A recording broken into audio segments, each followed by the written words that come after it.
Do you like stocks? Do you like understanding businesses? Do you like uncertainty? Do you like uncovering something that other people might have not looked at, or, trying to come out on the right side of the debate? All these questions are super important, I think. Obviously, the job is a lot of work. It's a lot of hours, a lot of stress. But if you really enjoy answering those questions, this is the job for you. Hi, I'm Jamie Goodfriend, director of the Point72 Academy. If you've ever wondered what an investment analyst does, and if it could be a good fit for you, then consider this your window into that world. Whether you're a student just starting to explore the finance industry or an experienced professional looking for your next challenge, there are many career paths to choose from. In this episode, we explore the exciting role of a hedge fund analyst. This isn't just any finance job. It's the opportunity to dive headfirst into the fast-moving public markets, where no 2 days are the same. As an analyst, you become a detective of sorts, piecing together information to understand how companies operate and why some thrive while others fail. This process involves researching industries and identifying patterns to build compelling investment theses, all while giving you a front-row seat into the global economy. It's a role that demands sharp analytical skills, adaptability, and the ability to make quick, informed decisions. In the Point72 Academy, we specialize in developing these very skills through classroom instruction and rotations with our portfolio managers. Since 2015, more than 200 Academy graduates have joined our investing teams as full-time analysts. Some come from traditional finance backgrounds, and others don't. But what they all have in common is a passion for problem-solving, creative thinking, and connecting the dots. Joining me for today's conversation are three of our analysts, Amy, George, and Noah. George and Noah began their careers in the Academy, while Amy started her journey in equity research on the sell side before transitioning to the buy side. They're here to tell us about why they're passionate about investing and how this career has transformed how they view the world around them. And with that, I'll turn it over to our guests.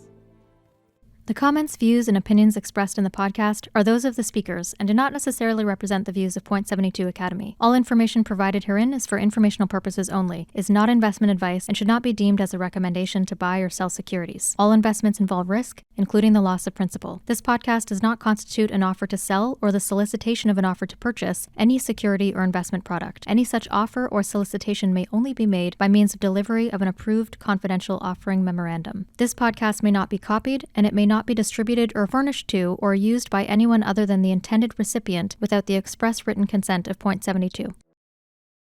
So to kick off, I'd love to learn a little bit more about each of you, how you came to the firm, what your backgrounds were, and, what made you decide to apply to the firm. Hi, so I'm Noah. I actually joined as an intern my junior year summer during my undergrad at Fordham University. I was here for 8 weeks, and, the internship was a great experience. It was the first real, finance hedge fund opportunity for myself. And luckily I was able to get the return offer, and I had joined full-time in the Academy program a month after graduation. Did that for 8 months, went through the 2 rotations, and then got placed. My name is Amy. I graduated Columbia College class of 2020, and right after college, I joined a sell-side bank to do equity research. I joined another buy-side firm after that, and now I'm at Point72 covering consumer, and I've been at the firm for a year and a half now. My name is George, and after graduating college, I studied pure math and was doing statistical modeling in another industry. I did that for about 2 years and then decided to go to business school. And there I realized you can marry some of the ideas from deep, academic work with more practical financial applications. So I thought, okay, a career in finance could be very interesting. And then, of course, through the recruitment process and being able to see all the options, the most alluring one was to join the Point72 Academy after business school. I cover consumer and transports here, and I've been here for about 3 years now. Great. So I'd love to hear a little bit about what sparked each of your interests in investing and how that led you to Point72. Yeah, so I had joined my high school stock market club, and I've had exposure to the stock market prior to that, but that was the first time I really was able to, understand a little bit more, and I really loved it. I knew I wanted to do something within the public markets with my career at some point, which led me to pursue a finance degree and eventually apply to the Point 72 Academy for my junior year internship. For me, I interned at a bunch of sell-side equity research shops when I was in college. One of my boss at the time recommended me a book called Good to Great, and I learned a lot about business fundamentals and what makes a business from good to great or from good to worse. And that's got me into public investing, where I'm able to put my money at where my mouth is at and where my opinions matter. So I didn't have an interest in finance until kind of later in life. And in college, through some, basically trying to learn more math, I ended up taking some quant finance classes and became actually tangentially interested in some of the stocks that were just being discussed. And I decided, well, this could actually be interesting, and started kind of doing it on my own. And then fast forward 2 years, I went to business school and had a lot more exposure to different asset classes and different parts of finance, and then ended up applying to be part of the Point 72 Academy, and the rest is history. So for each of you, you came, through different career experiences, whether it was through a lateral hire or even a different industry. I'd love to hear your views on, once you joined a team at Point 72, how that transition was for you, what surprised you, really what you've enjoyed the most about being on your teams. So one of the beautiful things about going through the academy is that you get to spend a month with the PM that you join. And in that month, I was completely blown away by the kinds of questions my PM asked me, by the way he thought about a business. I had never really seen anything like that before, and such a rigorous framework for thinking through an idea.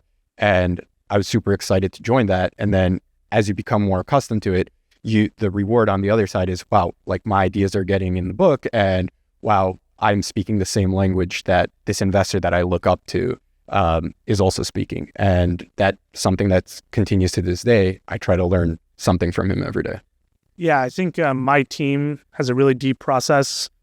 So when I was hired, I wasn't there to reinvent the wheel. But what I really enjoyed is my PM really, really likes diversity of thought. He's willing to have those conversations with me, even when I first started, about whether I didn't like an idea, whether I liked an idea. So having a lot of responsibility day one was really great, even on an established team that has a very deep process. So I think that was one of the main things that I really liked in joining my team. Our team has a very flat structure. I constantly talk to my teammates and my PM and bounce off ideas on a constant basis. We're super collaborative. A lot of times ask for my teammates for some help of my coverage. And I also talk with other teams, consumer teams at Point 72, to bounce off ideas and debate ideas. Yeah, I'd love to talk a little bit more just about your preparation in the academy and what you found it to be like. What was the most challenging part of the transition, maybe for both of you? And then Amy, I'll get to a different question for you, since you came through a different route. Yeah, I think the academy does a really good job in teaching us a lot of the blocking and tackling of the job. Whether it be through on the academic side, accounting, corporate finance, just core finance background and learning, to more of the on-the-job work through pitches and ramping on different industries. I do think the most challenging part of the transition was taking a lot of those academic learnings and transitioning it into more on-the-job. Clearly, there's a difference in pitching a name in an academic setting versus pitching a name when there's money on the line. So I think that was probably the most challenging part of the transition. So I'll echo what Noah said. So I guess the transition from academic to being practical, to understanding certain details of the real world, which can be messier or less distinguished than in an academic paper. And especially coming from a pure math background where things are very cut and dry.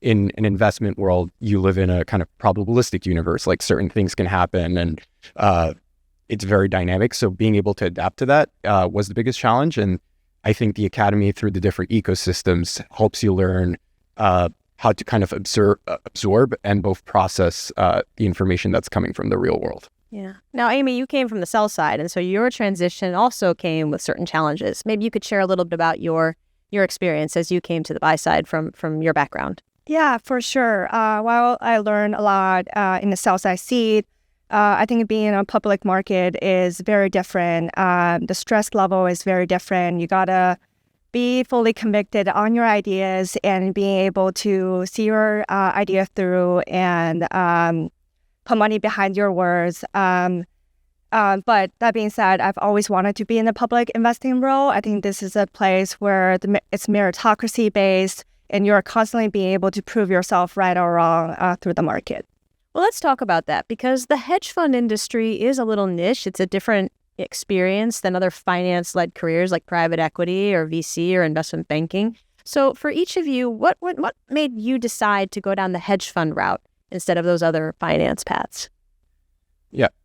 So for me, I think it's a combination of two things. One, you get real-time feedback every single day. The market, and you're competing against presumably very smart people, and kind of you can express any idea in a variety of ways. So it's kind of like a creative canvas that lets you apply what you learn in your research into expressing it in some idea through kind of a very liquid and very direct mechanism. And then part two, I think it's just very exciting to learn about a lot of these public companies that we kind of interact with every day. So you grow up, you hear about all these companies or you see all these logos, and then to actually learn what drives the businesses and to spend time researching and understanding them, I think is super exciting. Yeah, one thing that I really liked within, hedge funds is the kind of eat what you kill environment. There's a lot more, focus on personal P&L and, your own work. I thought the idea of being able to monetize work that I've done rather than just passing it up the chain was really interesting to me and something that I, really wanted to do. Yeah, I think being on the public market, you constantly test yourself if you're right every single day. I think that process can be stressful, but also can be super rewarding at the same time when you do prove yourselves right. So I'm intellectually curious. I constantly want to be right and be able to generate P&L and prove myself. So yeah. Let's talk a little bit about misconceptions in this industry. I think there are many misconceptions in the hedge fund industry. So maybe talk about something in your job that would surprise other people. My perception is that a lot of people have this view that all finance jobs are very boring and it's just a lot of grind and almost to no actual purpose or end. I would think that this job is the complete opposite of that, because you become so interested and invested in your universe and your coverage and trying to get better both as an analyst and as doing more work on your particular ideas, where time kind of flies and it sometimes almost doesn't feel like it's real. Like you just get so caught up in what you're trying to learn about that it just feels fun. It almost doesn't feel like a job. Yeah, I'd say the amount of times you're going to be wrong, right? Like even the best baseball players are hitting 300, out of 1,000. So you have to be comfortable being wrong. You're not always going to be right. So I think, that's probably a common misconception, is that we are more right a lot more often than we actually are. But over time, it gets better and your hit rate starts moving higher and higher. But I think that's one of the most common misconceptions, is that we're always right, which isn't true. I think there are a lot of misconceptions about people in finance. There are a lot of stereotypes, but I'm very, very grateful for all the people I met in my career so far. They've been great mentors, great boss, great colleagues. They're knowledgeable and smart, so I'm just very grateful for the people that surround me. Let's talk a little bit about the reality of being an investment professional, maybe versus the expectations that each of you might have had before joining this industry. Yeah, I'd say one thing is just how much information there is and how much more there is to learn. When you first get on the job, there's so much going on and it feels like you're drinking out of a fire hose. And really that feeling doesn't go away. It gets better, but it doesn't fully go away. So that's one thing that I think, was different than expectations. I thought 2 years in, I'd be a little bit more stable and, understanding, which is true, but there's so much more out there. There's so much more to learn, so much more coverage to pick up. And like in the prior question, things change. You need to adapt. So just that constant development, constant change in how you think was definitely different than what my expectations were. I would say when things go against you, you probably will be 10 times more stressed than what you think you would be. But when you stick through your thesis and your process is right and you follow through with your thesis and prove yourself right against everyone else, the joy is also enormous. I think for me, it's just how much there is to learn every single day, even on existing coverage, things that I think I know pretty well at this point. I still learn something new every time I look at it. There's always an opportunity to ask another question. And I think coming into this job, I would think, okay, once you kind of become somewhat of an expert on a certain sub-industry or a certain company, that everything after that is just very incremental. But that is, I do not believe that's the case. I think there's always more to learn, and it keeps the job very exciting. And then layer on top of that, you have the world that's constantly changing around it. Things are a lot more dynamic than I would have thought coming into this. You are on 3 different teams, and you have some overlap, I imagine, in some coverage. But let's talk about what every day looks like for each of you, because I imagine at a place like Point 72, where there's a diversity of thought and different teams and ideas, every day could look different, not only for yourselves, but across different teams. So maybe we could explore that for a minute. Yeah, so the day usually starts early in the morning, catching up on any news flow from overnight, making sure I didn't miss anything, and then anything incremental or interesting, flagging that to my PM and whether it warrants a discussion, if we need to move our feet on some things. Then the market opens, we see how our names react to that news that came out overnight, whether we need to move our feet, adjust, etc. And then the rest of the day is really either picking up new names, talking with sell-side analysts, or doing a deep dive on existing coverage, trying to see or uncover whether there's an interesting idea. Like for us, we constantly look at our entire coverage and think what is getting better and what is getting worse, and reassess the entire coverage, I would say every week almost, to see if there's any differences going on. A lot of things we do on a day-to-day basis is just to using data analytics or expert call or talking to management teams to increase our convictions and see whether if there's any opportunity or mismatch in the market that we want to capture. I guess for me, similar to Noah, I start my mornings pretty early, catch up on the news flow. And one of the first things I try to do is anything that I read that could be incremental or I find fascinating, I pressure test it against what my existing thesis is on that name, trying to figure out, is this changing anything? Did I actually learn something new, or do I think other people are misunderstanding something? And then the morning, of course, can be somewhat chaotic depending on what's going on in the world. But after that, once things kind of normalize, I like to spend time reading and deep diving, building, incremental conviction on existing ideas or picking up new names. Let's talk about maybe a non-typical week. So maybe into our earnings seasons. What do those weeks look like for you? I think it's some of the best weeks of the year because you actually get to see if you're right. You get to see if your ideas came to fruition or if you are wrong. And oftentimes, logic would dictate, oh, if you're wrong, like that's a bad day. Surely it can be, but at the same time, you have to realize like you're learning something new. You're probably going to be able to add something to your process. And you think, okay, I have the rest of earnings season and the following one and the following one to implement what I learned. The actual like mechanics of the day, similarly, like you want to be prepped as early as possible so that you're not reactive or moving just on gut feeling in the morning, but you have some sort of plan. And then as information comes out, you update all your models and you make the decisions. Hopefully the decisions are something that you plan for, but if not, that's why you have kind of a rigorous process and guidelines to be able to make the best decision. Yeah, so obviously those weeks are a little bit more hectic than your typical week. whether a company reports in the morning or after market close. There's a lot of prep work around that, which my team prioritizes to get done. So we like to cover our bases early. And then if there's anything incremental there, we try to spend the night or the early morning before market open to figure out, is there really anything narrative changing in the print? How are numbers moving? How are people going to react to this news? And just trying to really synthesize all the information at once to make a hopefully correct decision. Well, let's talk about continuous learning. I mean, this is an industry where the dynamics are changing all the time. The world's changing all the time. Obviously, you're always readapting to it. But how do you approach continuous learning in this business? I think the most important thing is to have an open mind.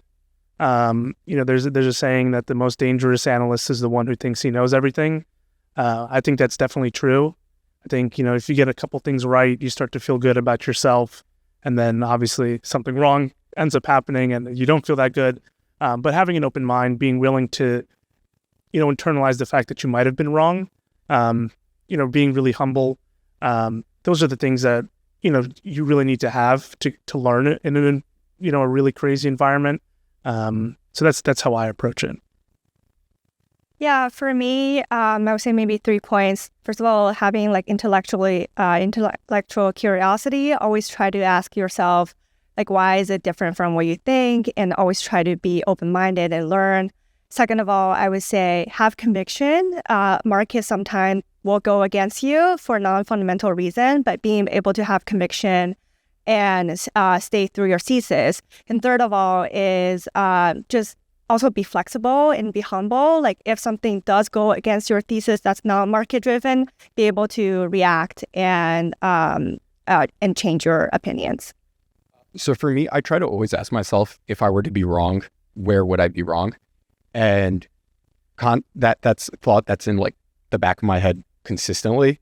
Try to be open-minded, realize that certain events can be pretty binary, or you just don't have visibility into certain things. So just being able to think of what are the realistic range of outcomes, and then constantly trying to figure out, is there some data set or is there another way to frame a certain idea that would help me understand and learn better. And then part 2 of that, I think, is mentorship. So I have the fortune to work on a pretty large team with a very seasoned PM and very seasoned other analysts. And I try to pick up something from absolutely everyone on the team, even people I don't necessarily work with directly, but just being able to observe what has worked for other people and just refining and adding it to your toolkit over time is something that I think has helped. I've always thought that this business changed me once I joined it. And I'm curious what you think, beyond the professional aspects, what about this business maybe has changed how you view the world or how you solve problems? Yeah, I think on the problem-solving point, it's really taught you to try to solve a puzzle that doesn't have all the pieces and trying to, forecast what that missing piece might be and making decisions without having all the information in front of you. I think, prior to the job, probably would have shied away from those kind of exercises. But I think that's been something has changed me really through the job is, being comfortable in uncertainty, being comfortable in making a decision without all the information there. Hey, for me, just being open-minded and being humble, just always acknowledge when you're doing something wrong and always to be open-minded to learn new things. I think for me, it's now I try to break down every problem into very small steps. What can I put numbers around? What can I frame up in another way? And how can I back solve from this kind of nebulous, open-ended question? And that kind of helps you deal with the fear of the unknown, because it is scary to make a bet or a very large bet on potentially something that you don't have full certainty. But if you know that you've kind of stuck to your process and broken everything down into as many steps as possible, that's something I didn't do before, even in my kind of academic life. You try to just zoom out from one big idea in, right to the answer, versus here you have this kind of stepping ladder. And if you put each rung up very carefully one by one, you can make it up. Shifting gears a little bit, what personal qualities do each of you have that you think make you a good fit for this role? I think intellectual curiosity is very important, and I think it's helped me a lot, especially during the academy and even on the job now. I cover transports, which most people would think is a very boring sector. But if you lift the hood, businesses are the same no matter what sector they're in, and just wanting to uncover the next rock when you don't have to, or doing the extra work when you don't really need to do it.